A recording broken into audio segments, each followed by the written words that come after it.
Hello friends, मैं विकास पांडे अपने YouTube channel MS study के साथ आप लोगों को मैंने पिछले वीडियो में chapter first science class 10th के न्यूमेरिकल सॉल्व कराए थे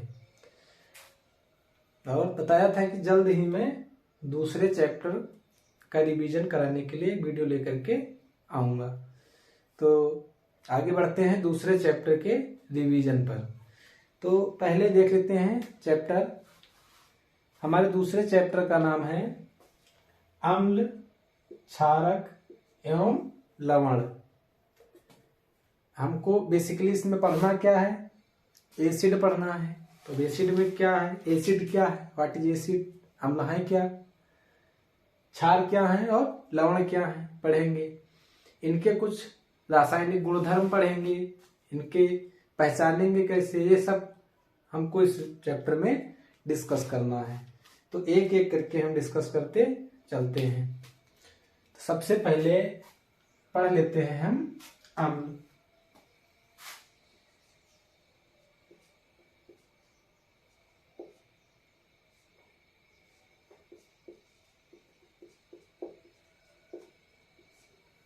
एसिड। अब बात आती है एसिड है क्या। एसिड क्या है, सबसे पहली बात स्वाद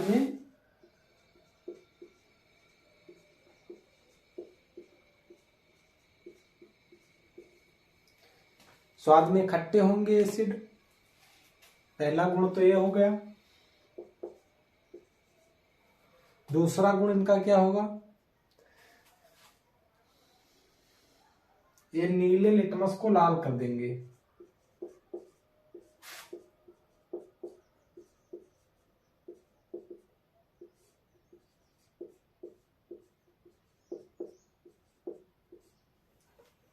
अम्ल नीले लिटमस को लाल कर देंगे।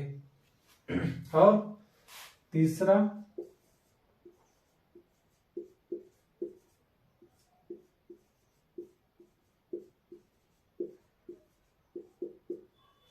जलीय विलयन में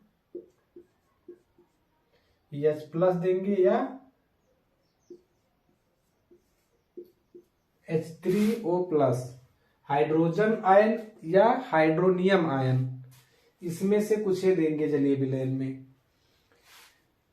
ऐसे अब क्षारक देख लेते हैं। क्षारक क्या है, ये तो कुछ प्रॉपर्टीज है, बाकी अभी इनके एक बार पहले परिचय कर लेते हैं सबसे, फिर उसके बाद में एक एक को लेकर के ब्रीथ में चलेंगे।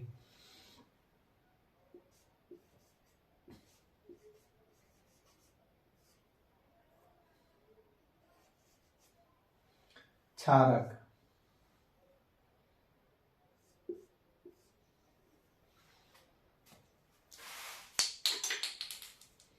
क्षारक क्या होते हैं, क्षारक होते हैं जो लाल लिटमस को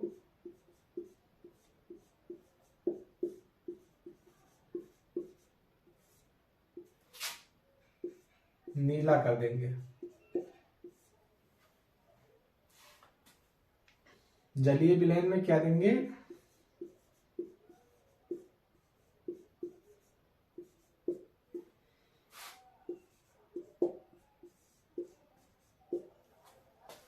जलीय विलयन में क्षार जो होते हैं OH- देते हैं और इनका जो pH होता है ये 7 से अधिक होता है,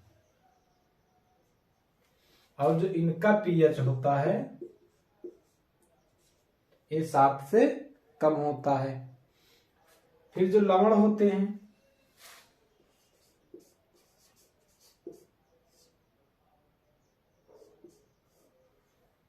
लवण क्या होते हैं, ये उदासीन होते हैं।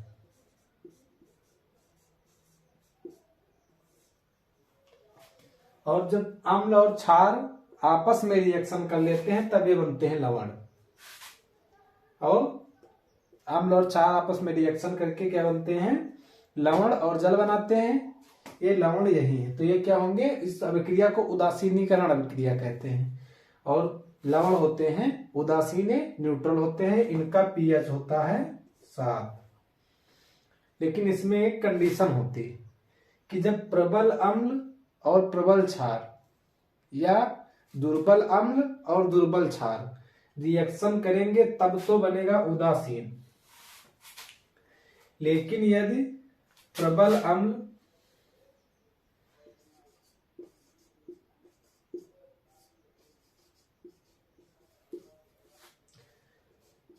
और प्लस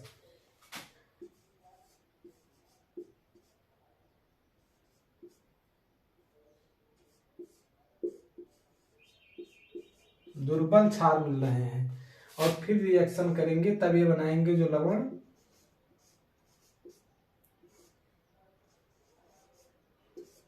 ये क्या होगा, ये अम्लीय होगा।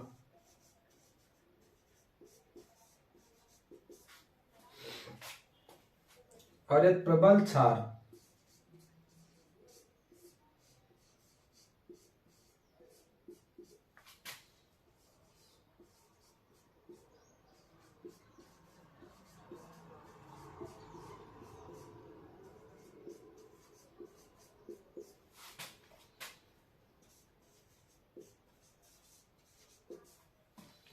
ये है कुल मिलाकर के कि यदि वैसे तो लवण जो साल्ट होते हैं वो न्यूट्रल होते हैं, उदासीन होते हैं, लेकिन इनमें एक कंडीशन आ जाती है। कंडीशन क्या है कि यदि प्रबल अम्ल किसी दुर्बल क्षार से रिएक्शन करके लवण बनाता है तो चूंकि अम्ल प्रबल है इसलिए जो लवण बनेगा उसमें कुछ एसिडिक कैरेक्टर पाए जाएंगे और इसका जो पीएच होगा 7 से कम होगा और इसका जो पीएच होगा 7 से ज्यादा होगा। मतलब ये क्षार प्रबल है और अम्ल दुर्बल है तो लवण जो होगा वो क्षारीय होगा। अम्ल प्रबल है और क्षार दुर्बल है तो लवण अम्लीय होगा। लेकिन अम्लीय का एसिडिक पूरी तरीके से एसिडिक नहीं होगा, कुछ थोड़ा बहुत एसिड की तरफ झुकाव उसका ज्यादा रहेगा। तो ऐसे समझ सकते हैं। तो अब एक बार ये आप लोगों का परिचय हो गया सबसे। अब एक एक करके हम लेकर के आगे चलते हैं।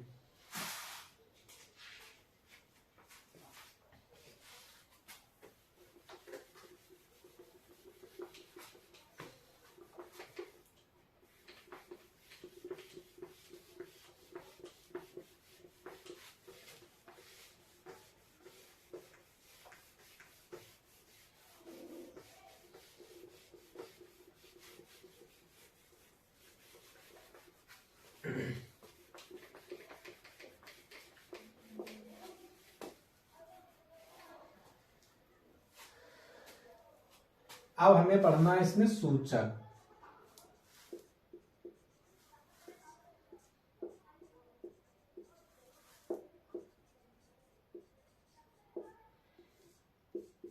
इंडिकेटर। सूचक क्या होते हैं?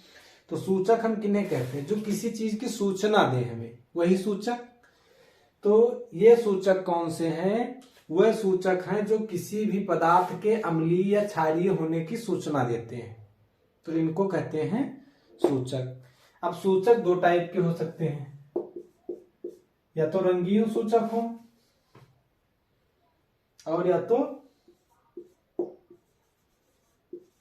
गंधीय सूचक हो। अब रंगीन सूचक में क्या होगा? जैसे लिटमस पेपर है तो लिटमस पेपर बना होता है, लिटमस पहले जान लो किसका बना होता है। लिटमस एक थैलोफाइट लाइकेन का बना होता है।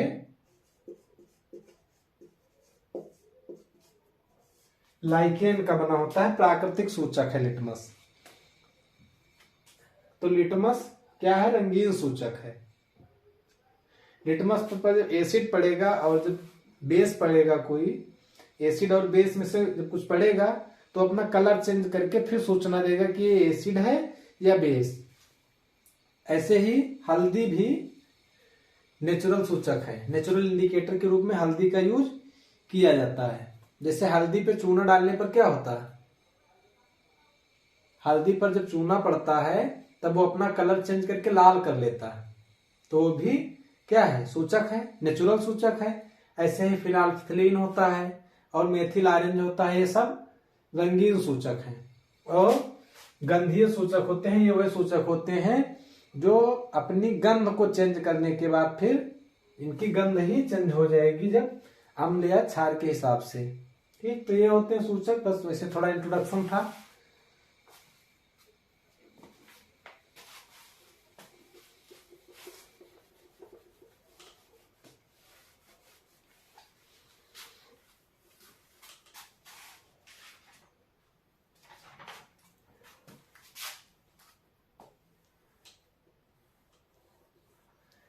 अब इनके पढ़ना है हमको रासायनिक गुणधर्म।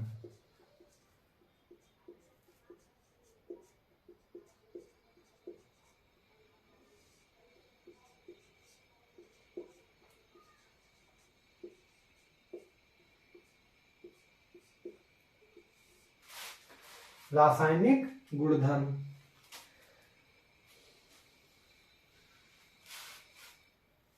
तो इनको देखना है। रासायनिक गुणधर्म में हमको इनकी रिएक्शंस देखनी है मेनली। तो पहले चलो एसिड की देख लेते हैं। जो आपकी बुक में दी गई उसी सिलेबस के हिसाब से हम चलेंगे, क्योंकि ज्यादा ब्रॉड में डिस्कस करने का टाइम हम लोग पास है नहीं, कम समय में सिलेबस भी खत्म करना है। इसलिए जो बुक में जो हेडिंग्स दी गई हैं, जो टॉपिक्स दी गए हैं, उन्हीं को लेकर चल रहे हैं। तो रासायनिक गुणधर्म है, और रासायनिक गुणधर्म में मिला करके आपको पहले पढ़ना है धातु से क्रिया।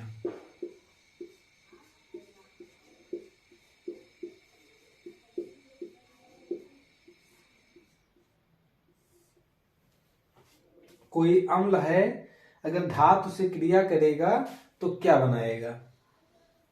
तो चलो पहले ऐसे जान लेते हैं। रिएक्शन देख लीजिए। देखिए, कुछ रटना है नहीं, सब समझ करके चलना है। कोई अपने मन से एक ले लो एसिड, एक एसिड कुछ भी ले सकते हो। मैंने HCl ले लिया। फिर कह रहा है कि धातु से क्रिया है, तो कोई धातु ले लो। अपने मन से कोई धातु ले सकते हो। मैंने Mg ले लिया। रिएक्शन करा दो, क्या बन जाएगा। Mg यहां से H को रिप्लेस कर देगा। क्या बन जाएगा, MgCl2 बन जाएगा। अब Cl इधर 2 हो गए, तो इधर इसको 2 कर लो, और क्या निकल जाएगा, प्लस H2। तो अब अगर कोई पूछे कि धातु का रिएक्शन किसी एसिड से कराया जाता है तो उत्पाद के रूप में क्या बनता है, तो MgCl2 क्या है। MgCl2 लवण है, और ये क्या है, अम्ल है, और ये क्या है, धातु है। तो अम्ल और धातु जब रिएक्शन करेंगे तो लवण बनेगा और प्लस हाइड्रोजन बनेगी। तो ये हो गई पहली रिएक्शन, धातु से क्रिया। दूसरा क्या है,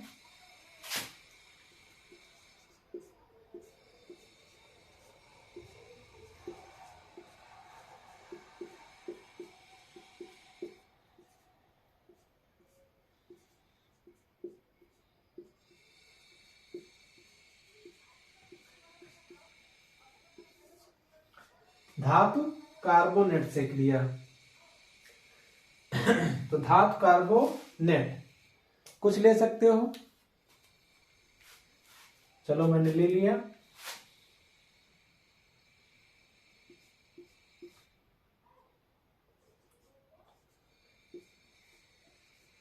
Na2CO3, ये क्या है, धातु कार्बोनेट। प्लस क्या लेना है, कोई भी एसिड ले लो। HCl ले लिया, गिव्स आउट। क्या बनेगा इससे, तो NaCl बन जाएगा। अब इधर Cl कितने हैं, एक, और जो सोडियम है वो है 2, तो इधर कर लो 2, तो ये Cl भी 2 हो गया। इधर कर लो 2, और प्लस क्या बन जाएगा, CO2 बन जाएगा, और प्लस क्या बन जाएगा, H2O बन जाएगा। संतुलित है। 2 सोडियम, 2 सोडियम, क्लोरीन 2, क्लोरीन 2, और दो हाइड्रोजन, तीन ऑक्सीजन और एक कार्बन, पूरा संतुलित हो गया। अब आपसे कोई पूछे इसको लिखना कैसे है, कोई कह रहा है कि धातु कार्बोनेट से अम्ल क्रिया करके क्या बनाते हैं, तो ये क्या है, धातु कार्बोनेट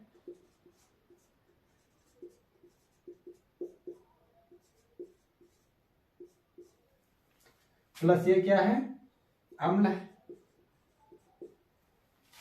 रिएक्शन करके क्या बना रहा है, लवण बनाएगा।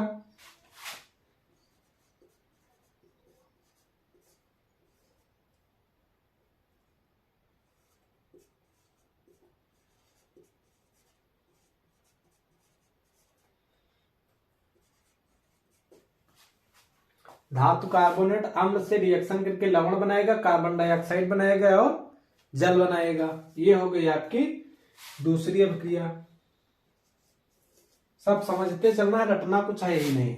इसीलिए पहले एग्जाम्पल, कोई भी एक एसिड ले लीजिए, कोई एक धातु कार्बोनेट ले लीजिए, दोनों का रिएक्शन करा दीजिए। यहां मैंने Na2CO3 लिया, आप कुछ भी ले सकते हैं, कुछ भी ले सकते हैं, कोई भी, लेकिन बशर्ते क्या होना चाहिए, धातु कार्बोनेट ही होना चाहिए। CaCO3 ले सकते हैं, वो भी तो धातु कार्बोनेट है, प्लस HCl ले सकते हैं, HCl के जगह पर H2SO4 ले सकते हो, कोई भी एसिड ले सकते हो, कोई भी कार्बोनेट ले सकते हो, बशर्ते धातु कार्बोनेट और एसिड होना चाहिए। दोनों का रिएक्शन कराएंगे तो कहीं भी करा दीजिए, लवण बनेगा, कार्बन डाइऑक्साइड बनेगा और जल बनेगा। इतना बनना है।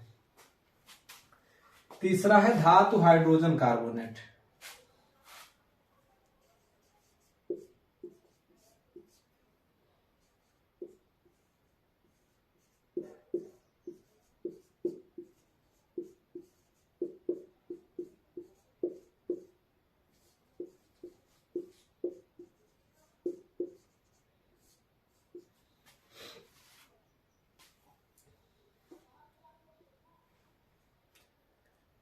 धातु हाइड्रोजन कार्बोनेट या धातु बाई कार्बोनेट, तो जैसे मैंने ले लिया यहां पे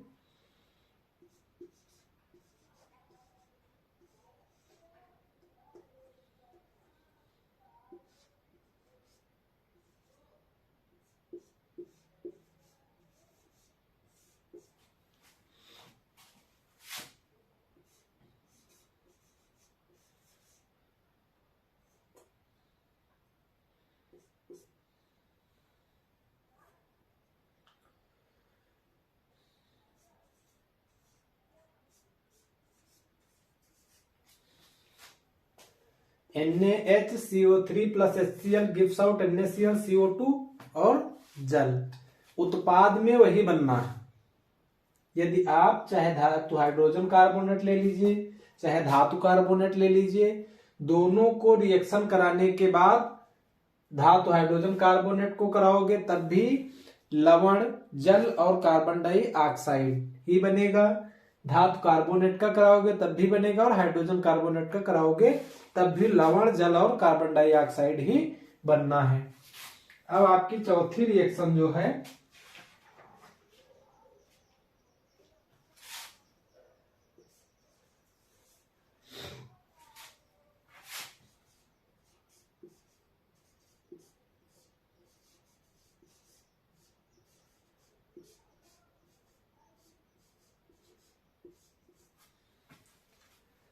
अम्ल की क्षार से कराने पर।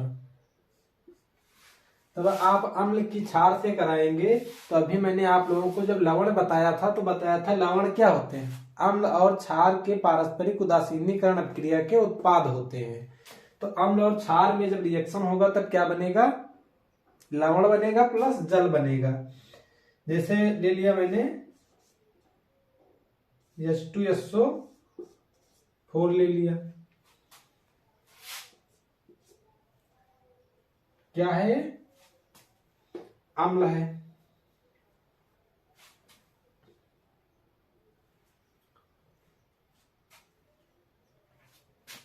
चलो यहां ये लेके चलते हैं, बैलेंस करने में भी टाइम बहुत वेस्ट हो जाएगा। तो HCl ले लेते हैं और प्लस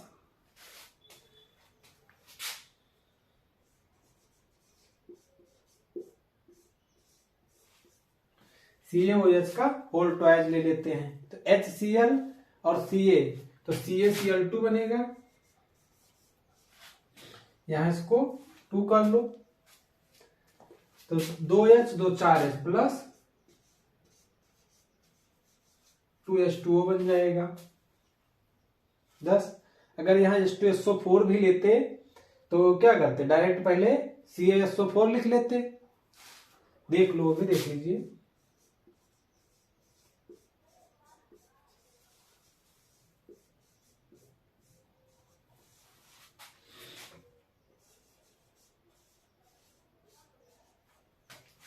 पहले हमको लवण लिख लेना है क्योंकि पता है अम्ल और क्षार का रिएक्शन होगा तो लवण बनेगा। तो पहले CaSO4 लिख लिया तो CaSO4 लिख लिया। अब बचा क्या, H2 यहाँ बचा, H2O यहाँ बचा, 2H और 2O यहाँ है और 2H यहाँ है, प्लस 2H2O कर दो, ये हो गया। H2SO4 प्लस CaOH का whole twice plus gives out CaSO4 plus 2H2O। तो अब ये एसिड की रिएक्शंस थी।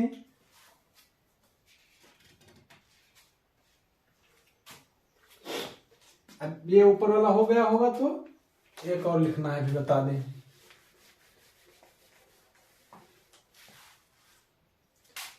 आप कह रहा है कोई अम्ल है उसकी धात्विक ऑक्साइड से करा देते हैं।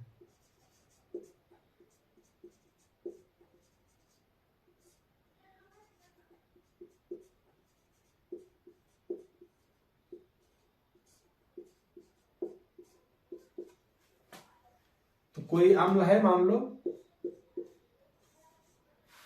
HCl है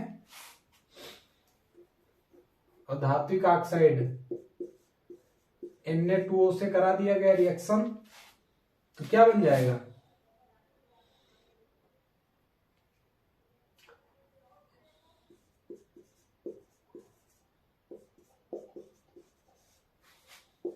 बन गया। NaCl बना दीजिए और H2O बना दीजिए, बस हो गया। और इसमें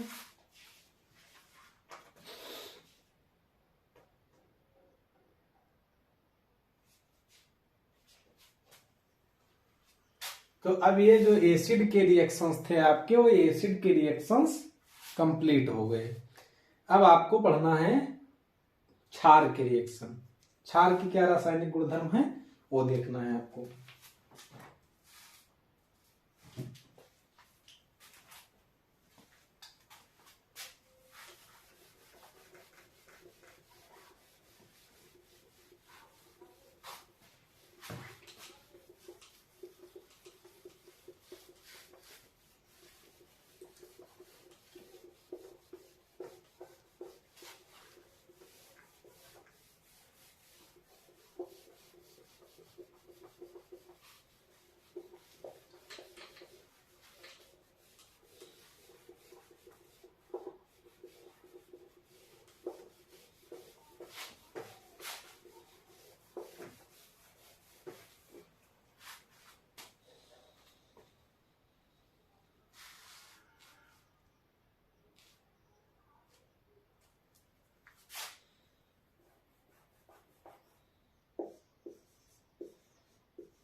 अब क्षारक की यहां पर खाली अभिक्रिया अधात्विक ऑक्साइड से एक दी गई है बस।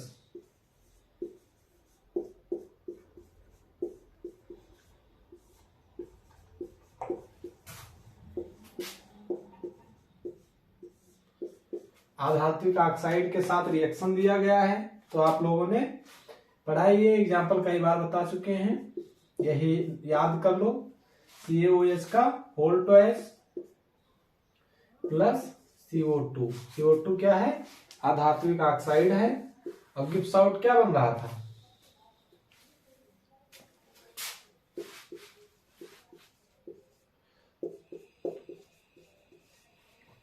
CaOH का whole twice plus CO2 gives out CaCO3 plus H2O। Calcium carbonate बन जाएगा, मतलब धातु है जो क्षार है, क्षार की अधात्विक ऑक्साइड से रिएक्शन इससे करा दिया गया, तो इससे क्या बन रहा है, कैल्शियम कार्बोनेट बन रहा है प्लस जल बन रहा है। तो ये एक रिएक्शन याद कर लीजिए, कॉमन रिएक्शन है कई सारे एग्जांपल्स में। देखिए जो हाई स्कूल लेवल पर इतना ब्रॉड में कोई मतलब नहीं, इसलिए एक ही रिएक्शन को कई बार बता दिया जाता है ताकि बच्चे को याद रहे। अब दिया गया है, अब बेस है तो अम्ल के साथ, तो चाहे क्षार का अम्ल से करा दो चाहे अम्ल का क्षार से करा दो, बिल्कुल वही रिएक्शन बनेगा। जैसे क्षार है NaOH plus HCl gives out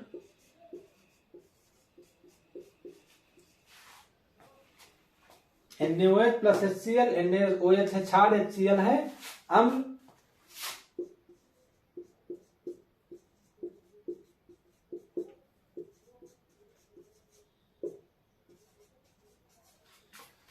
NaOH क्षार, HCl अम्ल और NaCl लवण जल बन के कंप्लीट हो गया। तो अम्ल के साथ चाहे क्षार करा दो चाहे क्षार के साथ अम्ल करा दो, दोबारा रिएक्शन था तो बता दिए हैं। अब एक हो गया आधात्विक ऑक्साइड के साथ, अम्ल के साथ और है जल के साथ।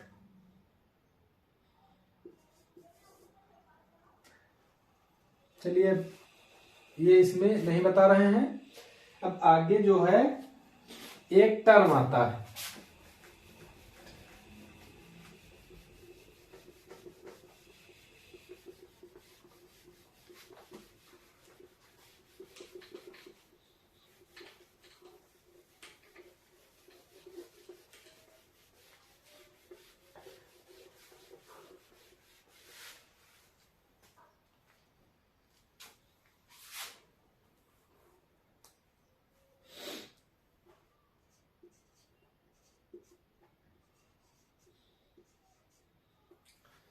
रासायनिक गुणधर्म। इसमें एक अलग से विशेष रूप से बताया गया है जल के साथ।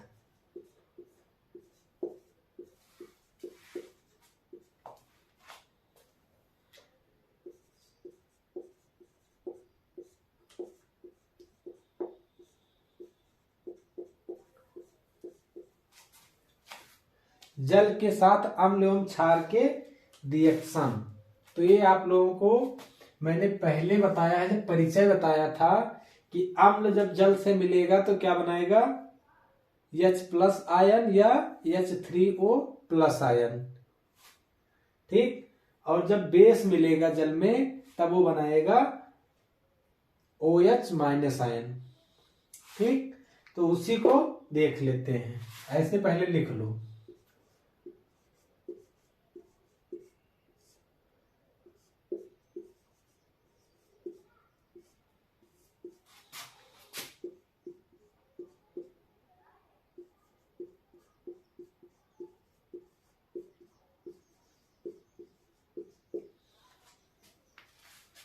ये बनाएगा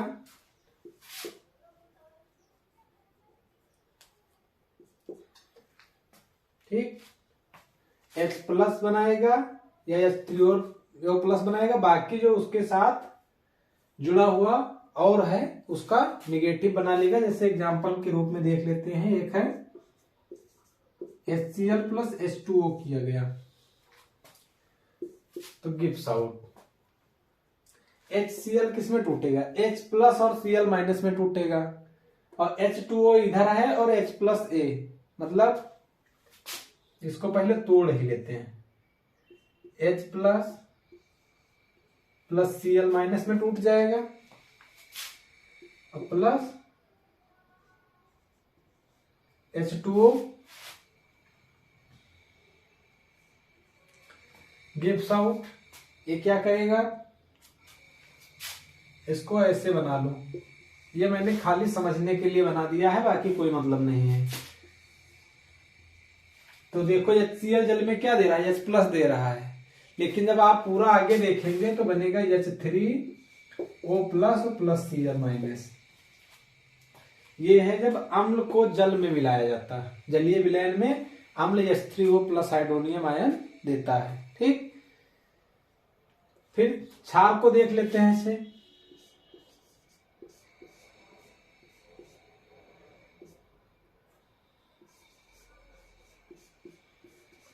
ये देता है OH माइनस। अब देख लीजिए, जैसे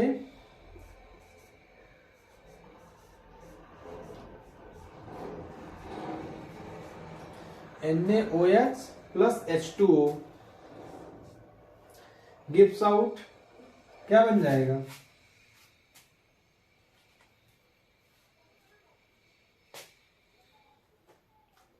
NaOH प्लस H2O, तो H2O है तो Na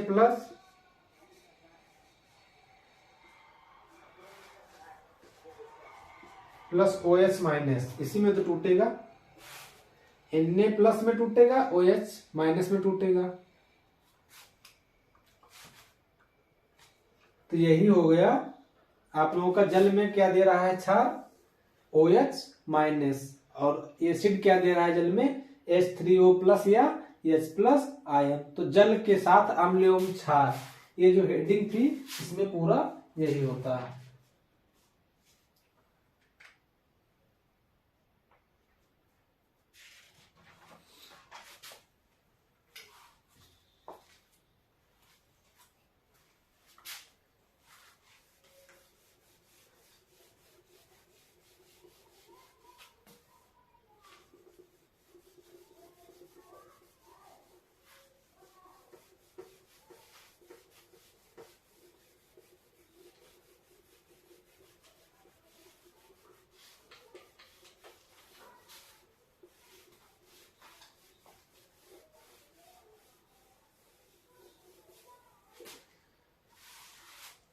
अब अगर आप लोगों से कोई पूछ ले उदासीनीकरण अभिक्रिया क्या है,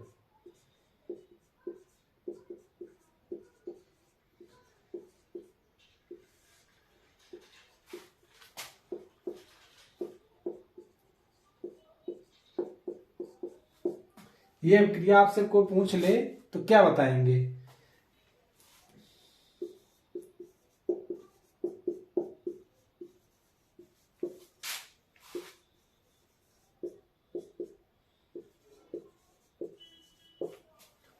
ये कौन सी अभिक्रिया है? उदासीनीकरण अभिक्रिया है। तो ये आप लोगों को ध्यान में रखना है, ये परीक्षा की दृष्टि से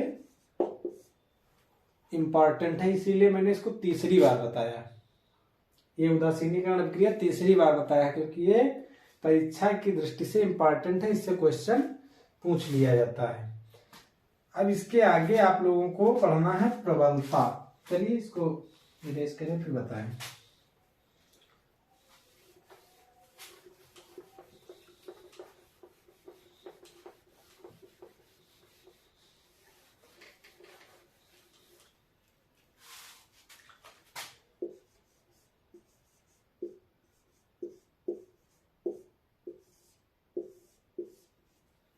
प्रबलता।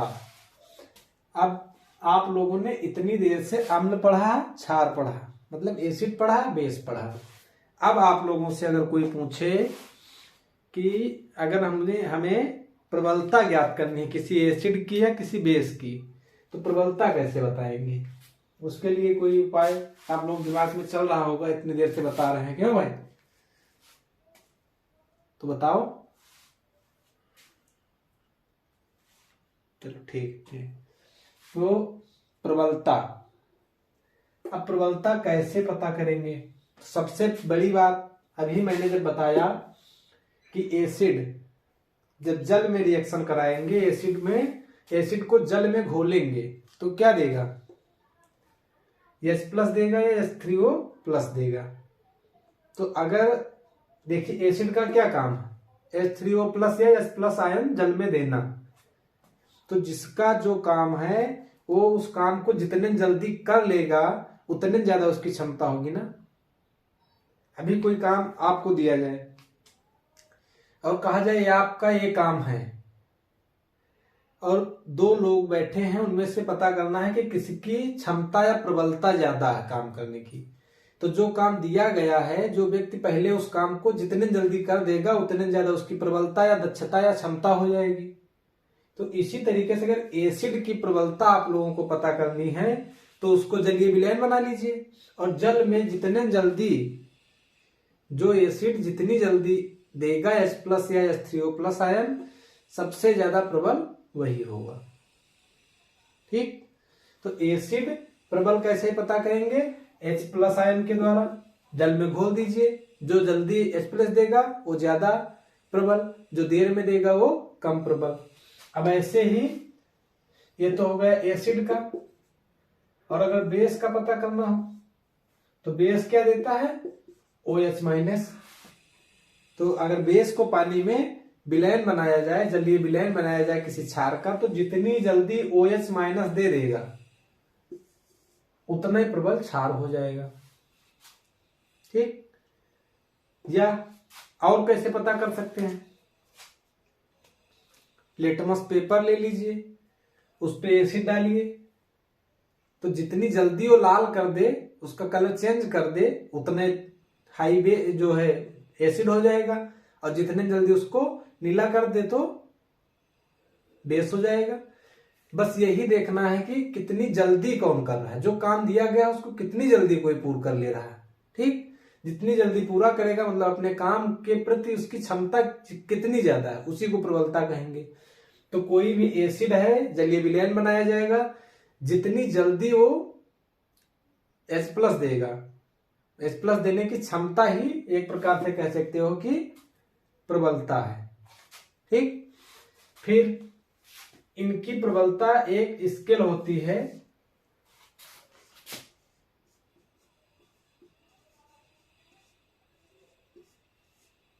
pH scale. और pH स्केल पर एसिड भी होते हैं, बेस भी होते हैं और साल्ट भी होते हैं।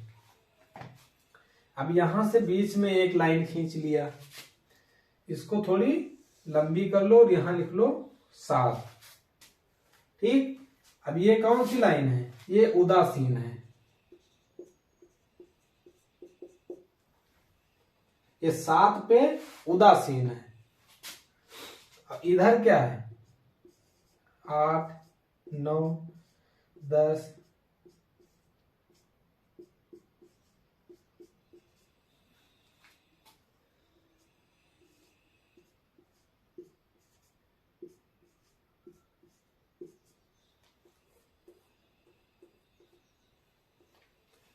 ये है pH स्केल। अब इधर की तरफ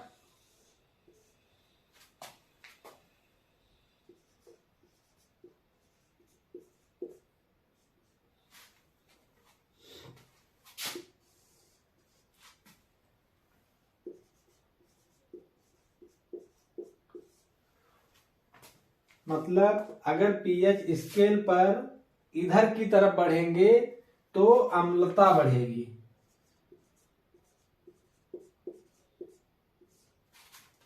और इधर क्या है?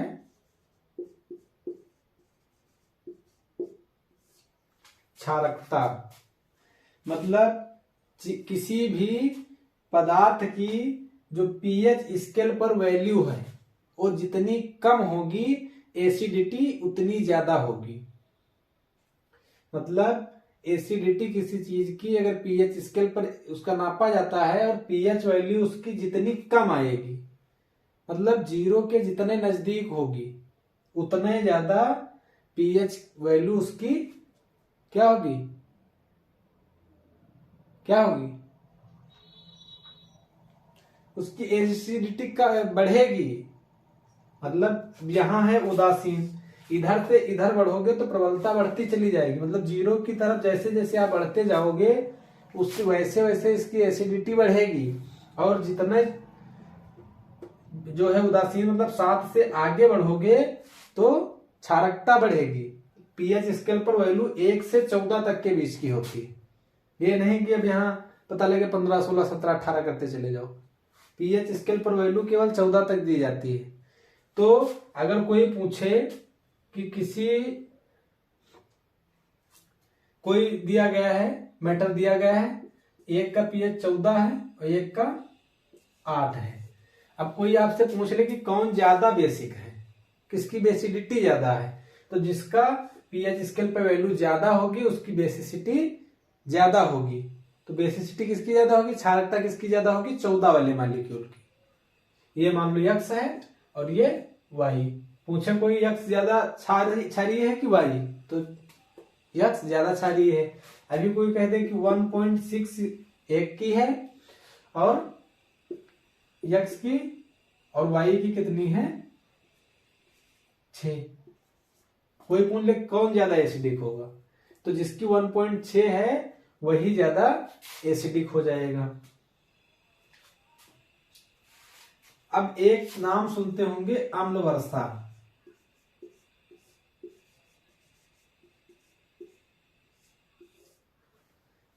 अम्ल वर्षा क्या होती है?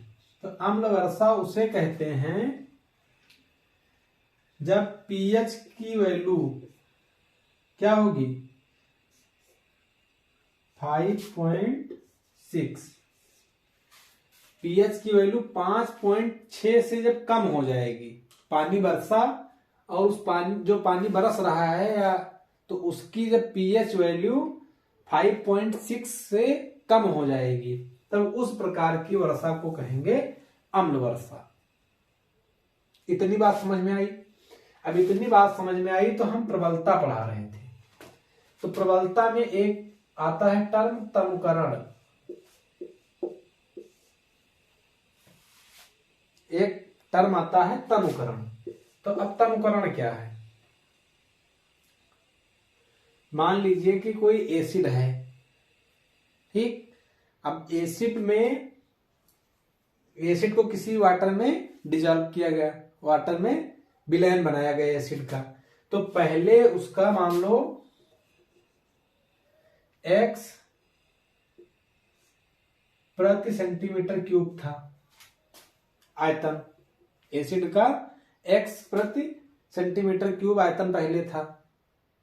और फिर क्या हुआ, जब पानी और डाल दिया जाए इसमें तो इसकी क्या होगी, प्रति यूनिट जो है इसकी मात्रा विलयन में कम पड़ती जाएगी। पहले मान लीजिए कि चलो ऐसे एसिड को अलग कर दो, पहले चीनी ले लेते हैं। तो चीनी अभी 100 ग्राम चीनी को 1 लीटर पानी में घोला गया है, तो इस समय वो सांद्र विलयन है। और अभी क्या किया जाए, उसमें पानी 1 लीटर और डाल दिया जाए। तो पहले मान लीजिए कि x ग्राम चीनी पर सेंटीमीटर क्यूब या पर ml थी। अभी क्या हुआ, जब 1 लीटर और डाल दिए तो x/2 हो जाएगा, 1 लीटर और डाल दिए x/3 हो जाएगा। ऐसे क्या हो रहा है, धीरे धीरे उसकी जो संख्या है प्रति इकाई आयतन में जो एसिड की मात्रा है उसको लगातार कम करना क्या कहलाता है, तनुकरण। अब यह एसिड भी हो सकता है, बेस भी हो सकता है। चाहे बेस का प्रति इकाई आयतन में बेस की मात्रा कम करते चले जाओ तो भी तनुकरण, और प्रति इकाई एसिड की मात्रा कम करते चले जाओ तो भी तनुकरण। और अब ऐसे कोई बोले सांद्रीकरण क्या, तो अभी प्रति एकांक इकाई में जो उसकी एसिड की मात्रा है बढ़ा दो या बेस की मात्रा है बढ़ा दो तो हो जाएगा सांद्रीकरण। और जो कम करते जाओ प्रति एकांक आयतन में अम्ल या क्षार की मात्रा को कम करना तनुकरण कहलाता है। तो यहां तक की बात हमारे हिसाब से हमको लगता है समझ में आ गई होगी।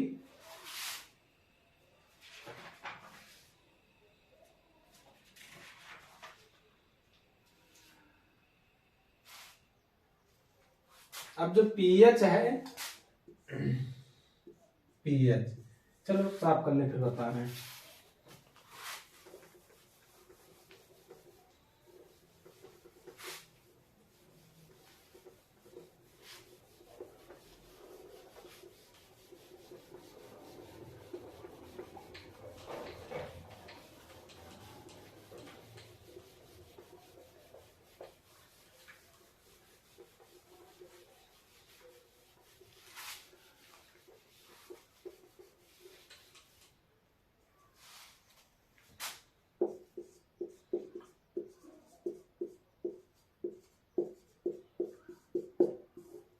अब पीएच का हमारे दैनिक जीवन में क्या उपयोग है?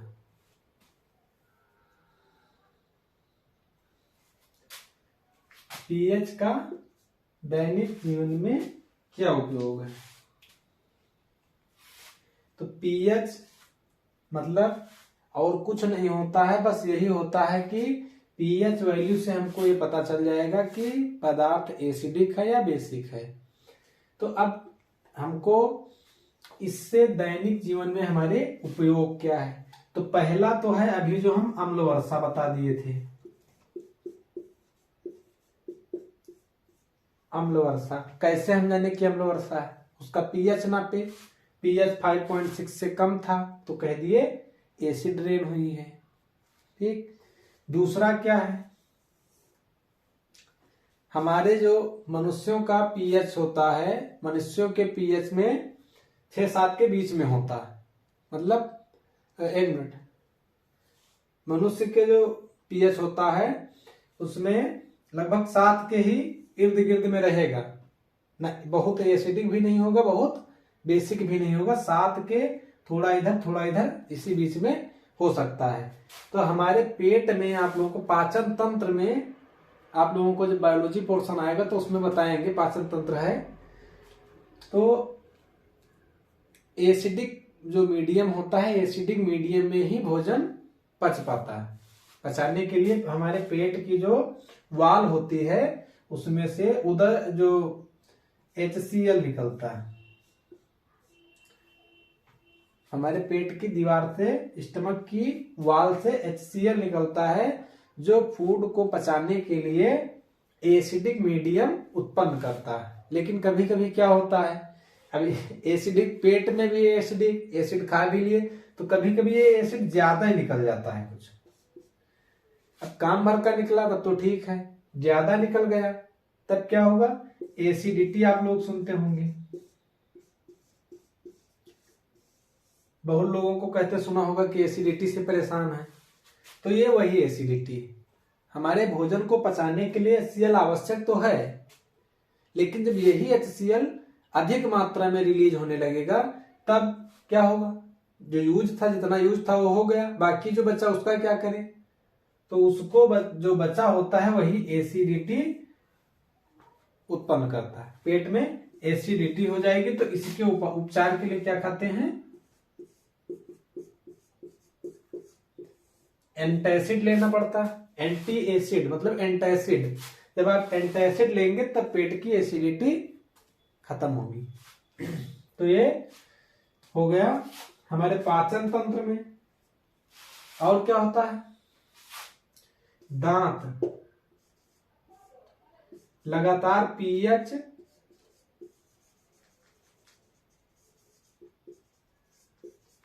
चेंजिंग से दंत क्षय होता है, दांत में ऊपर की जो परत है उजड़ने लगेगी, दांत गिर सकते हैं, टूट जाते हैं, दांत गिर जाएंगे, दांत गायब हो जाएंगे धीरे धीरे, ज्यादा पीएच परिवर्तन करोगे तो। तब जो किसी काट रहे हो नहीं निकालोगे दांत बाहर, जब दांत रहेगा निकालोगे क्या, कह रहा है नहीं होंगे, नहीं होंगे, परिवर्तन कराए रहो दांत में पीएच का, खूब उल्टा सीध खाए रहो। अच्छा चलिए ठीक है, तो दंत क्षय होता है पीएच चेंजिंग से, पीएच चेंजिंग लगातार होती रहेगी तो दंत क्षय हो सकता है। और एसिड,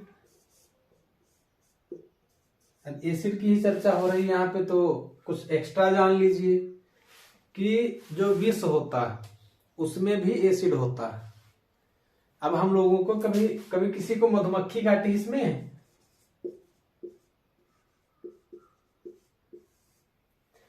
मधुमक्खी काटी होगी तो बताएगा नहीं कि कोई बिच्छू,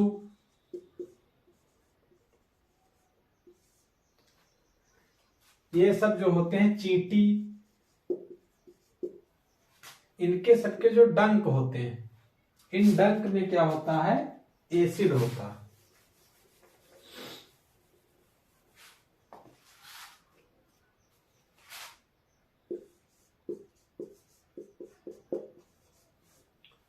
ये एसिड होते हैं, इनके डंकों में एसिड होता है। कौन सा एसिड होता है ये भी जान लीजिए, मेथेनोइक एसिड होता है।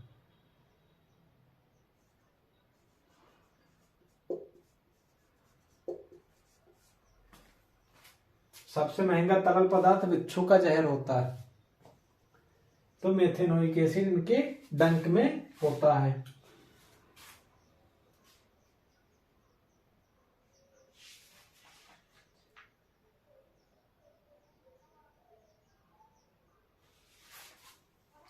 अब इसमें बुक में दिया गया है एक नेटल का पौधा। ये पर्वतीय पौधा है नेटल का। तो एक बात कही जाएगा तो गलत नहीं है, क्योंकि जो नेचर है, नेचर से बड़ा इंजीनियर और नेचर से बड़ा साइंटिस्ट कोई है ही नहीं। क्योंकि जो संरचनाएं नेचर ने बना दी हैं, जितना आर्किटेक्ट नेचर ने खड़ा कर दिया है, किसी के बस की बात नहीं है। उससे बड़ा इंजीनियर कोई है ही नहीं। जो नेटल का पौधा होता है ये होता है एसिडिक। इनकी पत्तियों में जो रोएदार संरचना होती है वो एसिडिक डंक जैसे होती है। अगर गलती से लग गई तब तो बिल्कुल बिच्छू काटने बिच्छू के डंक जैसी दर्द होगी। और इसी के बगल में एक डाक का पौधा होता है। दो पौधे आसपास ही उगेंगे, जहां नेटल होगा उसी आसपास ढूंढेगा तो डाक मिल जाएगा। तो इसकी पत्ती अगर छू लिए आप तो डंक जैसा दर्द, और इसकी पत्ती अगर रगड़ लिए वहीं पर जहां पर लगी है तो क्या हो जाएगा, दर्द समाप्त हो जाएगा। तो ये नेचर की जो है सब आर्किटेक्ट है नेचर की। तो अब हमको तो लगता है कि चैप्टर ये, अब इसमें आगे एक बचा है लवण, साल्ट। साल्ट हमको पढ़ना है ब्रीथ में। ज्यादा बड़ा जो आगे दिए गए हैं, तो अब अगर साल्ट भी इसी में इन्वॉल्व करते हैं तो ज्यादा लंबा हो जाएगा, और लंबा हो जाएगा तो थोड़ा बोरियस लगेगा। तो इसीलिए साल्ट पर दूसरा वीडियो बना देंगे, साल्ट पर दूसरा वीडियो।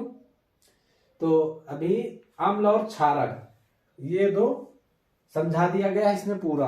अब इससे बाहर एग्जाम में अगर कोई कह दे तो इससे बाहर कुछ नहीं जाना है। बाकी एक्सरसाइज करा देंगे कोई क्वेश्चन होगा तो अम्ल एवं क्षारक इसमें हो गया। साल्ट के लिए दूसरा वीडियो जल्द ही अपलोड कर देंगे, उसमें कोई बात नहीं है। बस खाली वीडियो ज्यादा लंबा ना हो इसके लिए मैंने जो है एसिड और बेस अलग पढ़ा दिया है और साल्ट को आगे बता देंगे। तो आई होप आप लोग ये सब समझ गए होंगे। तो बस आप बताया गया तैयार करते रहिए और अपनी बोर्ड की एग्जाम्स की तैयारियां करते रहिए। बाकी सब्जेक्ट आप पढ़ते रहिए, साइंस की टेंशन बिल्कुल फ्री हो जाइए। पूरा कराना मेरी गारंटी है, तैयार करना आप लोगों की। अब इससे कम टाइम में चैप्टर का रिवीजन हो नहीं सकता। फॉर्मेलिटी अदा नहीं करनी है, हमको कुछ ऐसा करना है कि समझ में आए। समझ करके आप चलेंगे, लिख लेंगे कुछ अपने आप खुद से। इतना माइंड आप लोगों का डेवलप कर चुका है कि आप लोग कोई भी चीज अगर समझा दिया जाए तो उसको आप लोग लिख सकते हैं खुद से। तो जो है साल्ट नेक्स्ट वीडियो में जल्दी ही पहुंचा दिया जाएगा आप लोगों तक। वो भी धन्यवाद।